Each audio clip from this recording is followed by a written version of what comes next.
എല്ലാവർക്കും day 18 Varahi special പ്രെയറിലേക്ക് സ്വാഗതം. ഇന്ന് നമ്മൾ ഈ ഒരു ദിവസം അതായത് ഡേ 18 വരെ ആയിരിക്കുവാണ്. ഡേ 1 മുതൽ തുടങ്ങിയതാണ്. അപ്പോൾ ഇതുവരെയുള്ള എല്ലാ സപ്പോർട്ടിനും എല്ലാവർക്കും നന്ദി. ഒരുപാട് നല്ല കമൻസൊക്കെ ഞാൻ കണ്ടിരുന്നു. അതായത് ഒരുപാട് പേർക്ക് വാരാഹി അമ്മയുടെ ബ്ലെസ്സിങ്സ് കിട്ടി എന്ന് മെസ്സേജ് വന്നിരുന്നു, അതായത് കമൻറ്റ് വന്നിരുന്നു. വളരെ സന്തോഷമുണ്ട്. അതുപോലെ ഇന്ന് ഞാൻ നിങ്ങൾക്ക് മെയിനായിട്ട് വാരാഹി അമ്മയെക്കുറിച്ച് പറഞ്ഞു തരാം. വാരാഹി അമ്മ എന്ന് പറയുന്നത് നിദ്രാദേവിയാണ്. രാത്രി കാലങ്ങളിലാണ് വാരാഹി അമ്മയെ ആരാധിച്ചു വരുന്നത്. ഒരുപാട് ഗുണങ്ങളുണ്ട്.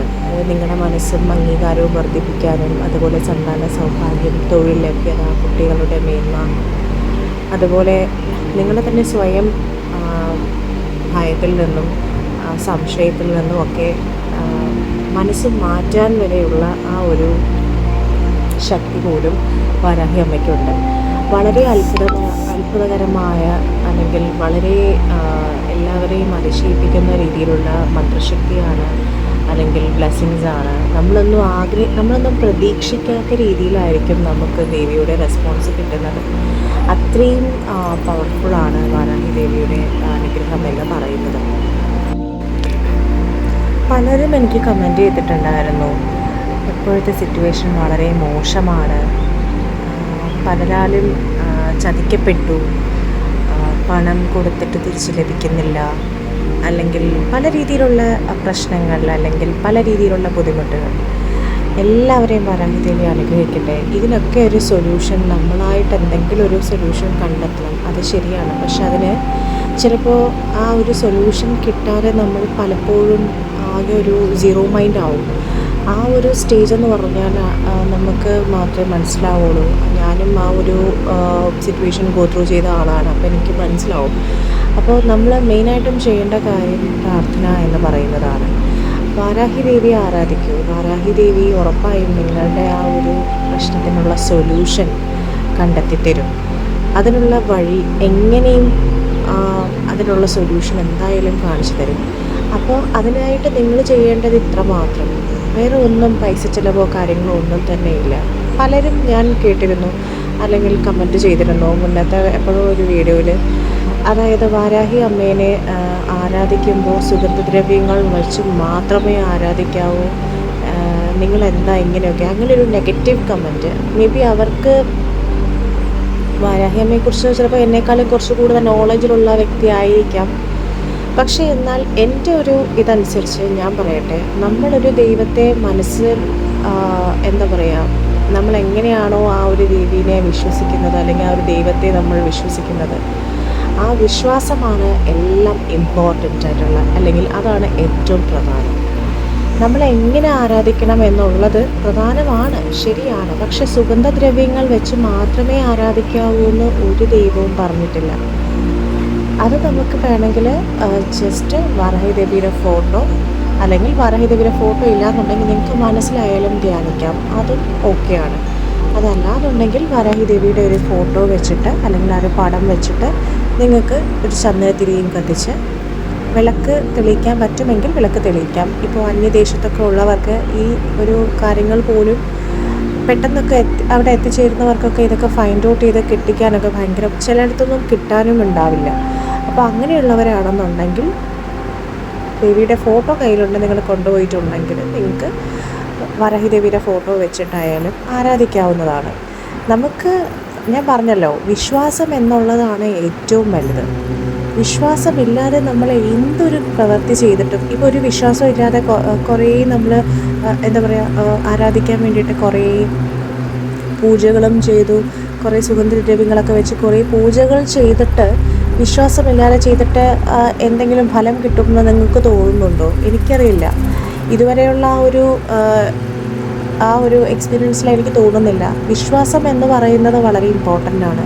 ഒരു നെഗറ്റീവ് കമൻറ്റ് ഇട്ട് കഴിഞ്ഞാൽ നമ്മൾ മാക്സിമം ആ ഒരു ചാനൽ ഫ്ലോപ്പാക്കാൻ നോക്കുന്നതിനേക്കാളും നല്ലത് നിങ്ങൾക്ക് ഈ ഒരു ചാനൽ കണ്ട് ഇഷ്ടപ്പെട്ടില്ല എന്നുണ്ടെങ്കിൽ നിങ്ങൾക്കൊക്കെ പോയാൽ പോരെ. വെറുതെ എന്തിനാ ആവശ്യമില്ലാത്ത കാര്യങ്ങളൊക്കെ പറഞ്ഞ് ഇതിനകത്തേക്ക് വരുന്നത്? എനിക്ക് അവരോടൊന്നും പറയാനില്ല. കാര്യം നിങ്ങളൊക്കെ ശരിക്കും ദൈവവിശ്വാസിയാണോ എന്ന് വരെ എനിക്ക് ഡൗട്ടുണ്ട്. അപ്പോൾ അങ്ങനെയുള്ളവരോട് എനിക്ക് പ്രത്യേകിച്ചൊന്നും പറയാനില്ല. കാര്യം വിട്ട കേസാണ്. കാര്യം നമ്മൾ പറഞ്ഞിട്ട് അർത്ഥമില്ലല്ലോ അല്ലേ. അപ്പോൾ ഈ വളരെ കുറച്ച് പേരുണ്ട് എൻ്റെ ചാനലിൽ. അപ്പോൾ ആ ഒരു കുറച്ച് പേർക്ക് ഒരു ആശ്വാസവാക്കായിട്ട് ഓരോ വീഡിയോസിലും വെയിറ്റ് ചെയ്യുന്ന ഒരുപാട് പേരുമുണ്ട്. അപ്പോൾ അവർക്കൊക്കെ ഒരുപാട് ഗുണങ്ങളും കിട്ടുന്നുണ്ട്. അതുകൊണ്ട് തന്നെയാണ് ഞാൻ ആ ഒരു വീഡിയോ എല്ലാ ദിവസവും ചെയ്യുന്നത് തന്നെ. ഈ ഒരു ഡേ 1 ഡേ 21 വരെയുള്ള ഈ ഒരു പ്രെയർ എന്ന് പറയുന്നത് ഭയങ്കര പവർഫുള്ളായിട്ടുള്ള പ്രെയറാണ്. അത് തന്നെയാണ് ഞാൻ ഓരോ ദിവസവും അപ്ലോഡ് ചെയ്യുന്ന മോർണിംഗ് ഈവനിങ് പ്രെയർ എന്ന് പറയുന്നത്. നമ്മൾ ശരിക്കും പറഞ്ഞു കഴിഞ്ഞാൽ നേരത്തെ പറഞ്ഞു നിദ്രാദേവിയാണ്. അപ്പോൾ സമയക്കുറവ് മൂലം ചിലപ്പോൾ എല്ലാവർക്കും രാത്രി പ്രാർത്ഥന പറ്റുമെന്ന് വരില്ല. അപ്പോൾ അങ്ങനെയുള്ളവർക്ക് മോർണിംഗ് പ്രെയർ ആയിരിക്കും ഉത്തമം എനിക്ക് തോന്നുന്നു. ചിലപ്പോൾ അവർക്ക് ആ ഒരു ടൈം ഏതെങ്കിലും ഒരു ടൈം ആയിരിക്കും അവർ അവൈലബിൾ ആയിരിക്കുക. അപ്പോൾ അതനുസരിച്ച് നിങ്ങൾക്ക് ജപിക്കാവുന്നതാണ് മന്ത്രം. അതെങ്ങനെയാണ് ജപിക്കേണ്ടതെന്നുള്ള കാര്യങ്ങളൊക്കെ വിശദമായി തന്നിട്ടുണ്ട് ഓരോ വീഡിയോസിനകത്തും. അതെടുത്ത് ചോദിക്കേണ്ട കാര്യമില്ല. കാര്യം എനിക്കറിയാം നിങ്ങളുടെ ചോദ്യങ്ങൾ എന്തൊക്കെ ആയിരിക്കും എന്നുള്ളത് എനിക്ക് ബോധ്യമുണ്ട്. അതെല്ലാം തന്നെ ആ വീഡിയോയിൽ ഞാൻ പറയുന്നുണ്ട്. അതുകൊണ്ട് തന്നെയാണ് ഞാൻ പറയുന്നത് വീഡിയോ സ്കിപ്പ് ചെയ്യാതെ കാണണം എന്നുള്ളത്. വീഡിയോ സ്കിപ്പ് ചെയ്യാതെ കാണുക, എന്നാൽ മാത്രമേ ആ ഒരു മൊത്തത്തിലുള്ള കാര്യങ്ങൾ മനസ്സിലാവുള്ളൂ. അപ്പോൾ മോർണിംഗ് ഈവനിങ് പ്രെയർ കൊണ്ടുള്ള ഒരു ബെനിഫിറ്റ് എന്ന് പറയുന്നത് നമ്മൾ എത്രയും ആഗ്രഹിച്ച കാര്യങ്ങൾ സാധിക്കുവാനായിട്ടാണ് ഈ ഒരു 21 ദിവസത്തെ മോർണിംഗ് ഈവനിങ് പ്രെയർ ചെയ്യുന്നത്. അങ്ങനെ നമ്മൾ 18ാമത്തെ ദിവസം എത്തിയിരിക്കുവാണ്. അപ്പോൾ 18ാമത്തെ ദിവസം നമ്മൾ ഏകദേശം അടുത്തെത്താനായി, 21ാമത്തെ ദിവസം എത്താനായിട്ടുണ്ട്. അപ്പം 18ാമത്തെ ദിവസത്തെ പൂജ എന്ന് പറയുന്നത് തന്നെ ഒരുപാട് പവർഫുൾ, ഇത്രയും ദിവസം ചെയ്തതിൻ്റെ ആ ഒരു ശക്തി ആർജിച്ചിട്ടുള്ള ഒരു ദിവസമാണ്. അങ്ങനെ നമുക്ക് എടുക്കാൻ പറ്റും. ഡേ 18 എന്ന് പറയുന്നത് തന്നെ വളരെ 21 ദിവസത്തെ പൂജയിൽ ഏകദേശം അടുത്തെത്താനായിട്ടുണ്ട്. അപ്പോൾ അത്രയും വിശ്വാസത്തോടെ പ്രാർത്ഥിക്കുന്ന ഒട്ടനവധി ആളുകൾ ഇതിനകത്ത് ഉണ്ടെന്നുള്ള ഒരു ബോധ്യത്തോടു കൂടിയാണ് ഞാൻ ഈ വീഡിയോ ഷെയർ ചെയ്യുന്നത്. കാര്യം ഈ വീഡിയോയിലൂടെ നിങ്ങൾക്ക് ഒരുപാട് നേട്ടങ്ങൾ സംഭവിക്കുന്നുണ്ട് എന്നുള്ളത് എനിക്കും ബോധ്യമാണ്, കാണുന്നവർക്കും ബോധ്യമാണ്. അതുകൊണ്ട് തന്നെയും മുറുകെ പിടിക്കുക വരാഹി ദേവി ഉറപ്പായിട്ടും നിങ്ങളുടെ കാര്യങ്ങളൊക്കെ തന്നെ സാധിച്ചു തരുന്നതാണ്. അപ്പോൾ വിശ്വാസം എന്നുള്ളത് വളരെ ഇമ്പോർട്ടൻ്റ് ആണ്. അതാണ് എനിക്ക് മെയിനായിട്ടും പറയേണ്ടത്. നെഗറ്റീവ് കമൻറ്റ്സുകാരോട് എനിക്കൊന്നും പറയാനില്ല, അവരെ കമൻറ്റ് ചെയ്തോട്ടെ. എൻ്റെ ഈ ചാനലിൽ വളരെ കുറച്ച് പേര് മാത്രമേ നെഗറ്റീവ് കമൻറ്റ്സ് ഇടാറുള്ളൂ. ബാക്കിയൊക്കെ പോസിറ്റീവായിട്ടുള്ള ആളുകളാണ്. കാര്യം അവർക്കറിയാം, വരാഹി ദേവിയെക്കുറിച്ച് അറിയാം, അവർക്ക് ഓരോ അനുഭവങ്ങൾ കിട്ടിയിട്ടുണ്ടായിരിക്കും. അതുകൊണ്ട് തന്നെയാണ് അവർ വിശ്വസിച്ച് കമൻറ്റ് ചെയ്യുന്നത്. അതുപോലെ തന്നെ ഞാൻ എല്ലാവരുടെയും പേരും, അതായത് നിങ്ങളുടെ കുട്ടികളാവട്ടെ, നിങ്ങളുടെ ബന്ധുക്കളാവട്ടെ, റിലേറ്റീവ്സ് ആവട്ടെ, അവർക്ക് എല്ലാവരുടെയും പേരും നാളും ആവശ്യങ്ങളും അടങ്ങുന്നത് കമൻറ്റ് ചെയ്യുക. അതനുസരിച്ച് എനിക്ക് പ്രാർത്ഥനയിൽ ഉൾപ്പെടുത്താൻ പറ്റുന്നതാണ്. പിന്നെ പറയാനുള്ള കാര്യമെന്ന് പറയുന്നത്, അതായത് നിങ്ങളുടെ റിലേറ്റീവ്സ് ആവട്ടെ, അതുപോലെ നിങ്ങളുടെ ഫ്രണ്ട്സ്, നെയ്ബേഴ്സ്, എല്ലാവർക്കും ഈ വീഡിയോസ് ഷെയർ ചെയ്ത് കൊടുക്കുക. സബ്സ്ക്രൈബ് ചെയ്യാൻ പറയുക. ഇതുവരെയും എൻ്റെ ചാനൽ വാച്ച് ചെയ്തുകൊണ്ടിരിക്കുന്ന ആളുകൾ ദയവ് ചെയ്ത് സബ്സ്ക്രൈബ് ബട്ടൺ ക്ലിക്ക് ചെയ്യുക. അതിൻ്റെ സൈഡിൽ തന്നെ നിങ്ങൾക്ക് കാണാൻ പറ്റും ബെല്ലൈക്കൺ. അതായത് ഈ വീഡിയോയ്ക്ക് താഴെ കാണുന്ന പോലെ സബ്സ്ക്രൈബ് ബട്ടണിന് അടുത്തൊരു ബെല്ലൈക്കൺ കാണും. അത് ക്ലിക്ക് ചെയ്യുക.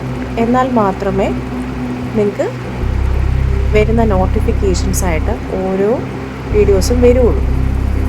അപ്പോൾ അതനുസരിച്ച് നിങ്ങൾക്ക് എൻ്റെ വീഡിയോസ് കാണാനാവുള്ളൂ. അപ്പോൾ എല്ലാവർക്കും ഷെയർ ചെയ്ത് കൊടുക്കുക. അപ്പോൾ ഇന്നത്തെ മന്ത്രം ഏതാണെന്ന് ഞാൻ മെൻഷൻ ചെയ്യാം. ആരും തന്നെ ഒരുപാട് വിഷമിച്ച് നമുക്കൊന്നും താങ്ങാൻ പറ്റാത്ത രീതിയിലുള്ള ഡിസിഷനൊന്നും എടുത്തേക്കരുത്. അതായത് സൂയിസൈഡ് പോലുള്ള കാര്യങ്ങളൊക്കെ ഒരിക്കലും ചിന്തിക്കാൻ പോലും പാടില്ലാത്ത കാര്യങ്ങളാണ്. അങ്ങനെയുള്ള കമൻറ്റ്സ് കണ്ടതുകൊണ്ടാണ് ഞാൻ പറയുന്നത്. അങ്ങനെയൊന്നും ചെയ്യരുത്. നിങ്ങളുടെ ഭാവി, നിങ്ങളുടെ നല്ല രീതിയിൽ വരേണ്ട ഒരു ഭാവിയെ നിങ്ങളെ ഇല്ലായ്മയാക്കുന്നതാണ് അഡ്വാൻസായിട്ട്. സോ അതുകൊണ്ട് അങ്ങനെ ഒന്നും ചെയ്യരുത്. ഇപ്പോഴത്തെ ഈ ഒരു മോശ സമയവും കടന്നു പോകും എന്നുള്ളത് മനസ്സിലാക്കുക. ഉറപ്പായിട്ടും നിങ്ങൾക്ക് ദേവിയുടെ അനുഗ്രഹം ഉണ്ടാകും. നിങ്ങൾ ചെയ്യേണ്ടത് ഇത്രമാത്രം: ദേവിയുടെ പ്രാർത്ഥന കണ്ടിന്യൂസ് ആയിട്ട് ഡെയിലി ജപിക്കുക. അപ്പോൾ ഏതാണ് ആ മന്ത്രം എന്നുള്ളത് പറയാം, കൂടെ ജപിക്കുക. ഓക്കെ.